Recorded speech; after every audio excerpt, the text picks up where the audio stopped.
a més de 1,5 milions de persones, de les quals prop de 350.000 pateixen les terribles penalitats de la pobresa severa.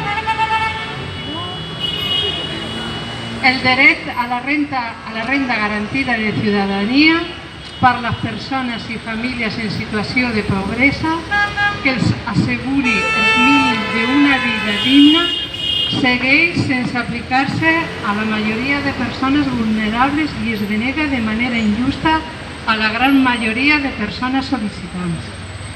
Des de les 133.746 noves sol·licituds acumulades des del 15 de setembre del 2017 fins a finals del 2018, només s'han aprovat entre prestacions de renda garantida de ciutadania i complements de pensió no contributives i prestacions socials fins a gener del 2019.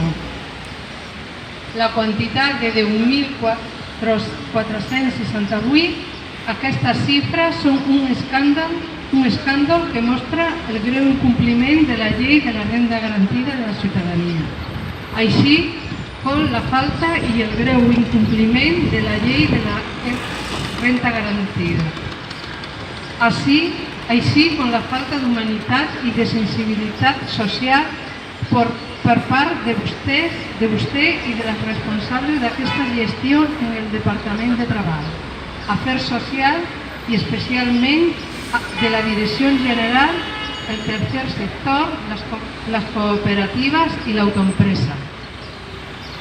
Per tapar aquesta pèssima gestió i mala voluntat política, manipulen les dades de la implementació de la llei quan sumen prestacions diferents com són la RGC i el complement de pensió i prestacions socials, o senzillament es neguen a donar la informació sol·licitada a través de la llei de transparència, de la informació pública, com ara la quantitat de sol·licituds de la renda garantida de la ciutadania de persones sense llar, el nombre de resolucions aprovades i denegades per a aquest col·lectiu o amaguen les instruccions emeses per la Direcció General d'Economia Social al personal que valora les sol·licituds i elabora la resolució d'aprovació, poquíssimes i de rebuig a la gran majoria.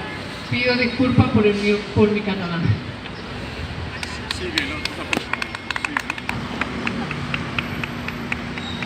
Afortunadament, la Comissió de Garanties del Dret d'Accés a la Informació Pública, GAIP, ha resolt recentment a favor de la reclamació presentada per la Comissió Promotora de la Renda Garantida Ciutadana i els ha donat un termini de 20 dies perquè aportin tota la informació sol·licitada.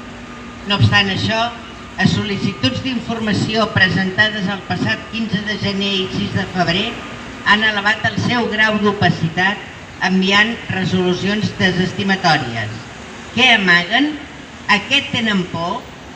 A que desenes de milers de famílies i persones vulnerables descobreixin que els estan furtant el seu dret? A que la ciutadania de Catalunya prengui nota de la seva gestió bananera en un dret que és de tots i totes i en conseqüència exigeixi responsabilitats? El lema de Rescatem les persones ens va acompanyar amb la llarga mobilització de prop de 6 anys fins a aconseguir que la llei de la renda garantida ciutadana fos aprovada per unanimitat el 12 de juliol de 2017 al Parlament de Catalunya.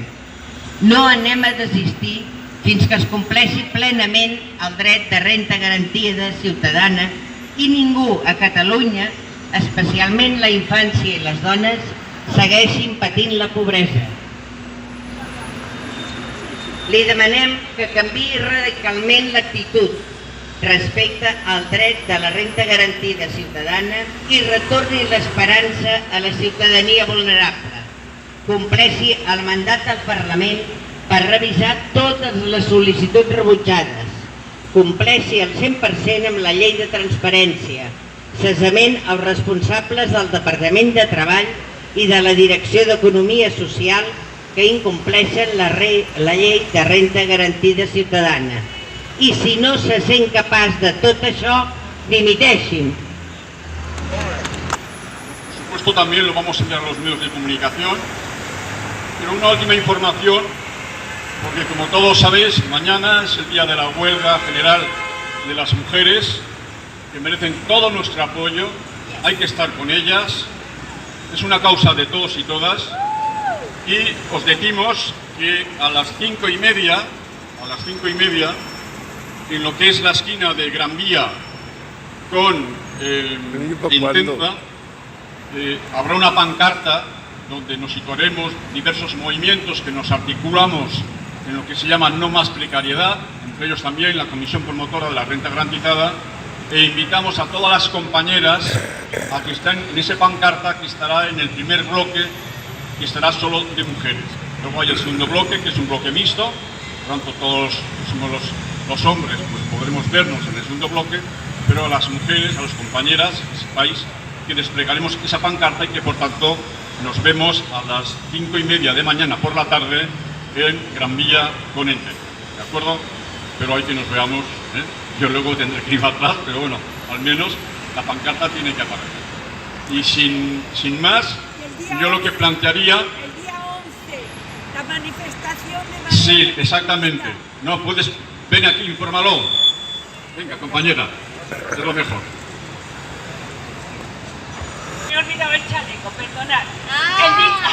El día 11 a las 10 de la mañana, como todos los lunes, en Plaza Universidad, porque conmemoramos los 100 años de la instauración de las pensiones que nos quieren quitar, no ya a nosotros, sino a los trabajadores de hoy y a los de mañana.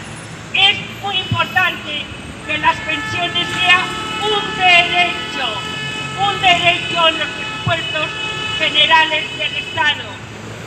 El día 11, el lunes, manifestación de la Plaza Universidad a Plaza Cataluña.